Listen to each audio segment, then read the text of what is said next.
Picture this.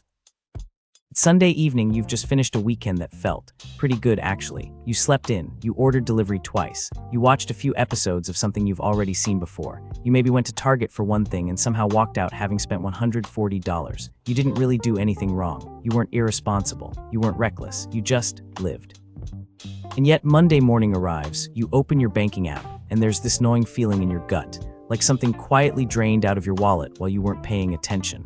Which, it turns out, is exactly what happened. Here's what nobody tells you. Comfort is expensive. Not the big flashy kind of expensive, like a sports car or a vacation to the Maldives. I mean the sneaky, invisible, background-running kind of expensive. The kind that doesn't show up as one dramatic purchase, but as a slow, steady stream of small decisions that feel completely reasonable in the moment and devastating in aggregate. I call this the comfort tax, and here's the thing that's going to hit you right between the eyes. Light bulb: the average person pays between $15,000 and $25,000 per year in comfort tax, without ever realizing it. That's not a credit card bill, that's not rent, that's not groceries, that is the premium you pay for the privilege of staying exactly where you are. My name is Alex, and I've spent an embarrassing amount of time studying why people who genuinely want to build wealth somehow never quite get there. Not because they lack intelligence, not because the economy is rigged against them, though that's a real conversation, but because there's an invisible system operating in the background of their financial life that's specifically designed to convert their future wealth into today's comfort, and it's working beautifully. If you've ever wondered why your income keeps going up but your savings account seems allergic to actually growing, this video is going to feel uncomfortably personal.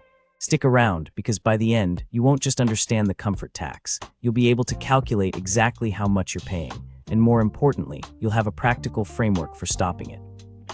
Let's get into it. What the comfort tax actually is.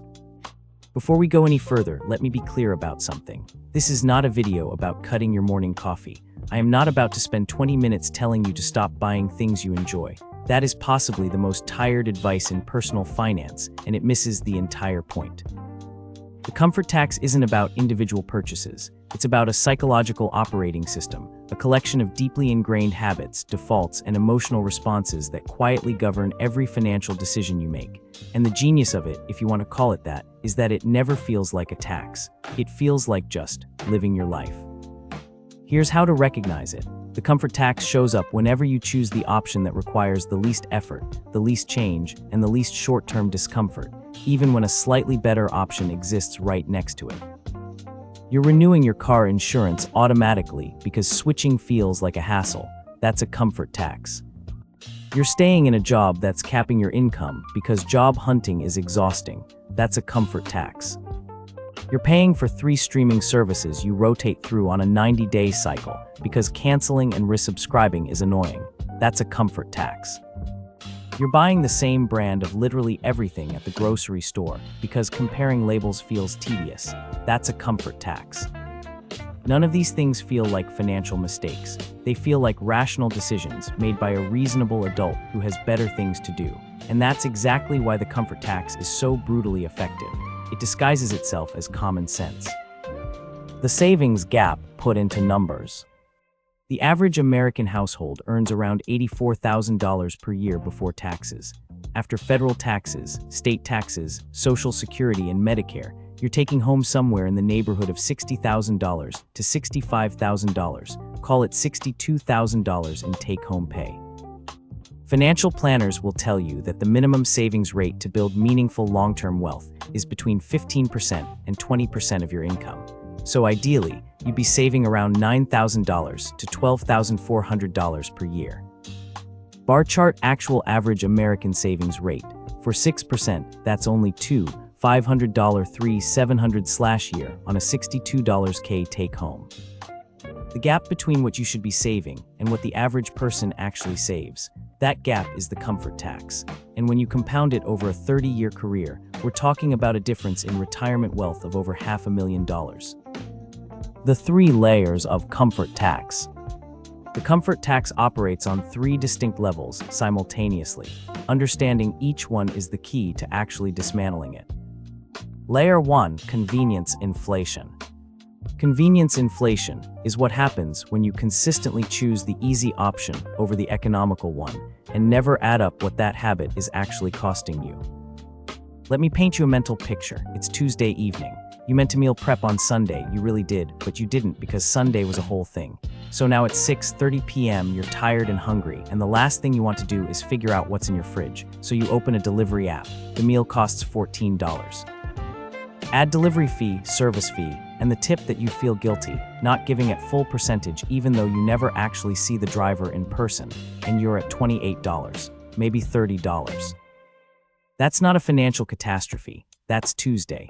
Except here's the part that never gets calculated. If that happens 3 or 4 times a week, which, if you're being honest with yourself, it does, you're spending $350 to $450 per month on food delivery alone.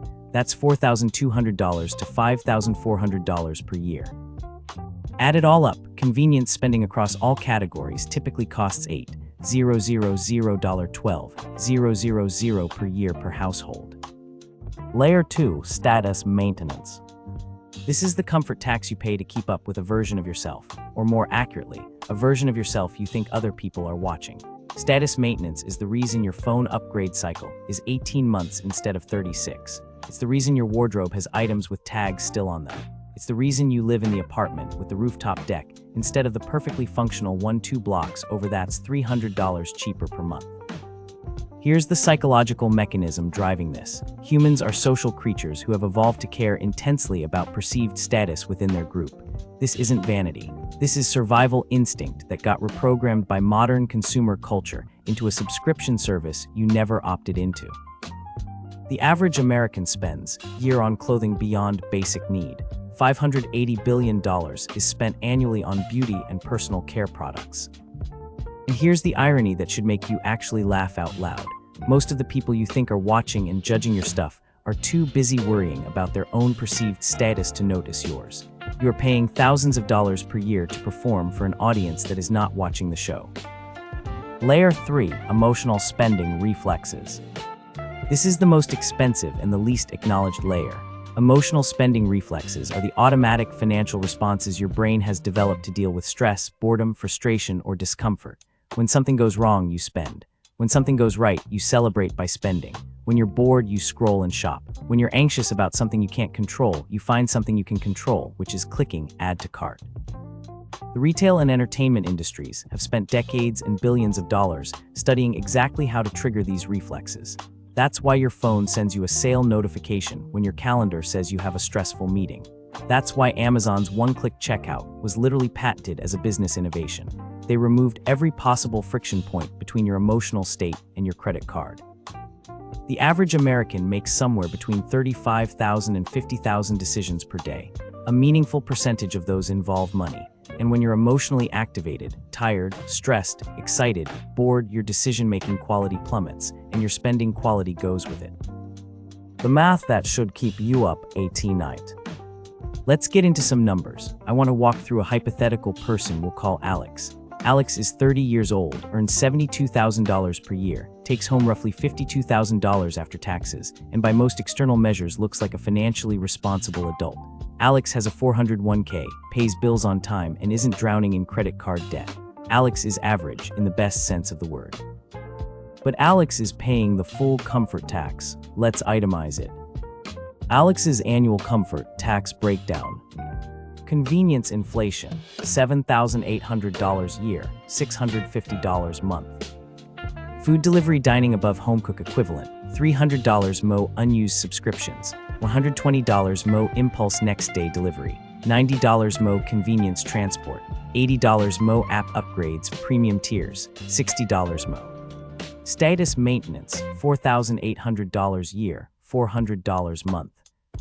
Premium vehicle cost differential, $180 mo clothing and personal care beyond need, $120 mo lifestyle upgrades, apartment, gym, grocery store premium, $100 mo. Emotional spending reflexes, $3,600 year, $300 month. Unplanned, emotionally triggered purchases, averaging $300 mo. Alex's total annual comfort tax, $16,200, representing 22% of gross income. But the real number isn't $16,200. The real number is what $16,200 becomes if invested instead of spent. The compound growth comparison. At 8% average annual return in a diversified index fund, $16,200 per year, invested for 30 years, becomes approximately $2 million. $2 million, not through complex strategies, not through luck, just by reclaiming the money leaking through comfort-optimized defaults. Alex could retire a millionaire and instead will retire average. The comfort tax is the difference. Why cutting the comfort tax is harder than it sounds. Before you close this video and immediately cancel all your subscriptions and announce your meal prepping forever, let me be honest with you about something. Cutting the comfort tax is psychologically brutal, and almost everyone who tries the obvious approach, cold turkey, full discipline mode, no exceptions, fails within 2 weeks. I've watched it happen over and over. Here's why the comfort tax isn't just spending habits. It's your brain's entire regulatory system for managing stress, reward, and emotional stability. When you abruptly remove every comfort purchase, you're not just saving money, you're simultaneously pulling out your brain's default stress management tools, reward systems, and decision-making shortcuts all at once. That's not budgeting. That's a full psychological renovation with no plan for what you're going to do with the emotional experience. And predictably, when life gets stressful, which it will, approximately always, the withdrawal is too much, and people bounce back to their comfort spending with a vengeance that usually ends up costing more than if they'd never tried to cut it at all. This is the same reason crash diets don't work. It's not lack of willpower, it's that you're fighting biology with a spreadsheet. So what actually works? The answer is a framework that approaches this completely differently. Instead of cutting comfort, we're going to tax it back. The Comfort Tax Redemption Framework. Here's the core insight that changes everything. You don't have to eliminate the comfort tax. You have to make it earn its keep. The goal is not to transform into an ascetic monk who finds joy in spreadsheets and rice and beans. The goal is to ensure that every dollar of comfort tax you pay generates a corresponding and at least equal investment in your actual financial progress. You're not eliminating the comfort. You're just requiring it to bring a financial friend. Step 1. The Comfort Audit. Before you change anything, spend 1 full month doing nothing except tracking where your money actually goes. Not where you think it goes, where it actually goes. Get a bank statement from last month and go line by line. Every transaction goes into one of 3 buckets. Needs, things you cannot live or work without. Investments, things that build your future financial position. Comfort, everything else. Most people find that 30%, 45% of their discretionary spending falls into the comfort bucket. Write down that number. That's your comfort tax rate. Don't change anything yet, just know the number. Step 2, the 1-for-1 match rule. This is where the actual behavior change happens, and it's clever precisely because it doesn't require you to stop spending on comfort. It requires you to match it. The rule, for every dollar spent in the comfort category, automatically transfer an equal dollar to your investment account immediately.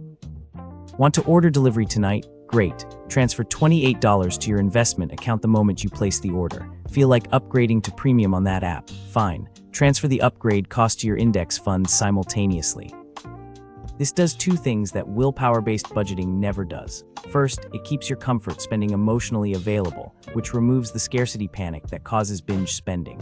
Second, it transforms every comfort purchase into a simultaneous investment. The comfort tax starts funding your wealth instead of draining it. Step 3, the comfort consolidation. This step targets the convenience inflation layer. The 80-20 rule applies. About 20% of your comfort spending accounts for 80% of the financial damage. For most people, that 20% consists of 3 things: habitual food delivery and restaurant spending. The difference between eating out as an intentional experience and eating out as a default is usually $200, $400 per month per person. That one change, consistently applied, is worth $70,000, $140,000 over 30 years when invested. Subscription audit. The average household pays for 12 paid subscriptions. They actively use approximately 4, cancel everything. Then, over the following month, add back only the ones you genuinely miss. The ones you don't miss were pure comfort tax. Car decisions.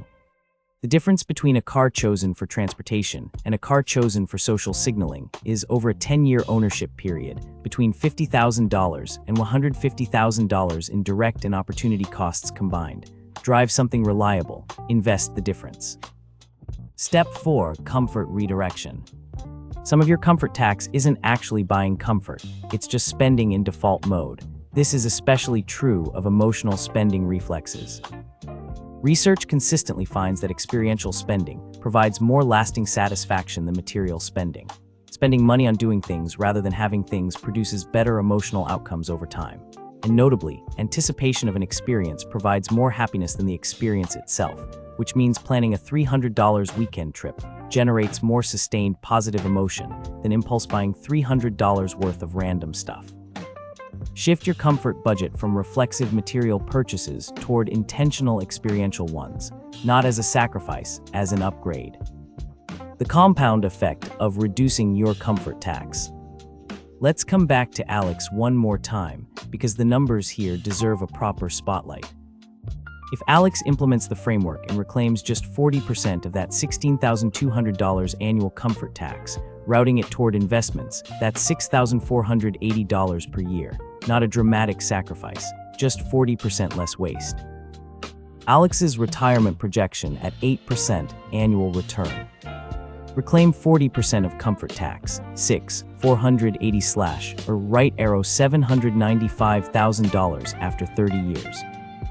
Reclaim 60% of comfort tax, $9,720 or right arrow $1,190,000 after 30 years. Reclaim 80% of comfort tax, $12,960 or right arrow $1,590,000 after 30 years. The entire difference between retiring broke and retiring free for a $72K earner is not income, not genius investing, not luck. It's the systematic reduction of comfort tax. Here's what makes this particularly powerful. The comfort tax reduction compounds in two directions simultaneously. You're investing more, which compounds forward, and you're spending less, which means your required retirement number shrinks. If your annual spending is $55,000, you need $1.375 million.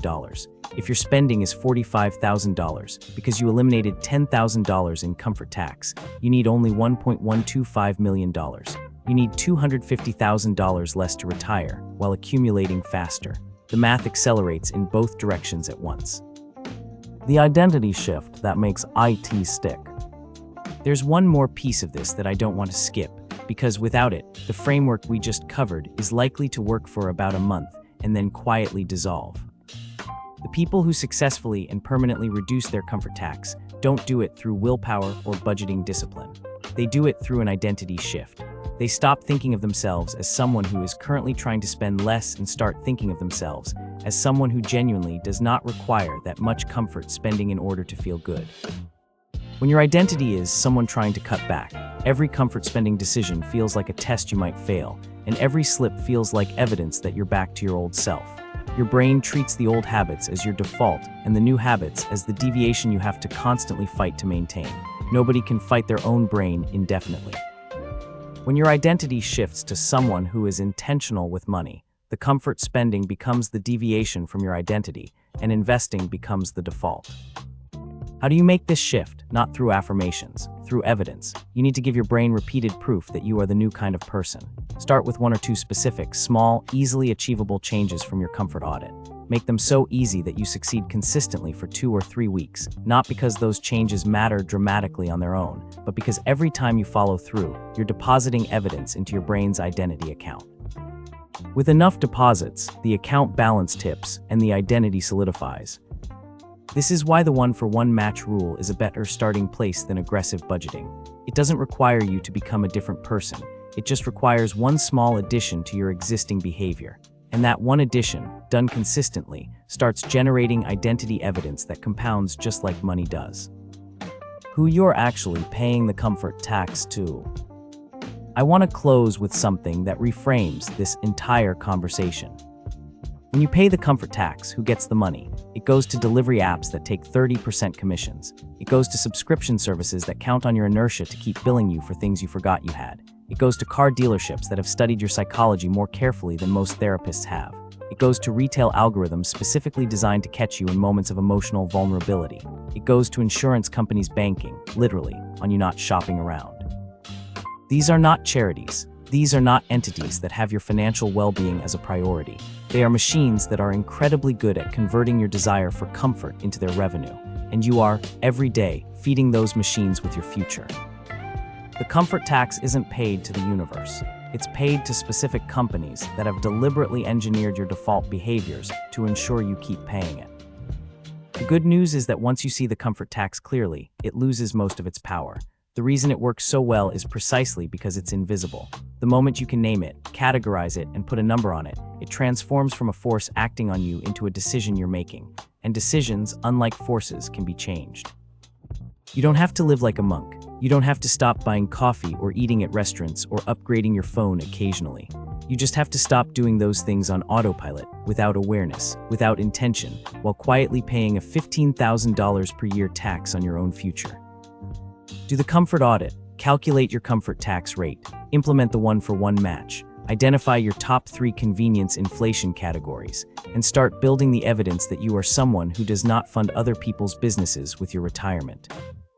Your future self is not going to congratulate you on having had comfortable Sunday evenings, but they will absolutely, deeply, genuinely thank you for what you did with the money those evenings were costing. Start this week, start today, start the moment you close this video, because the comfort tax is currently running right now in the background, and it has absolutely no intention of stopping unless you stop it. That's it for today. If this video changed how you see your finances, hit the like button. Subscribe if you want more content like this, and share this with someone who you suspect is quietly paying a comfort tax they don't know exists yet. I'll see you in the next one.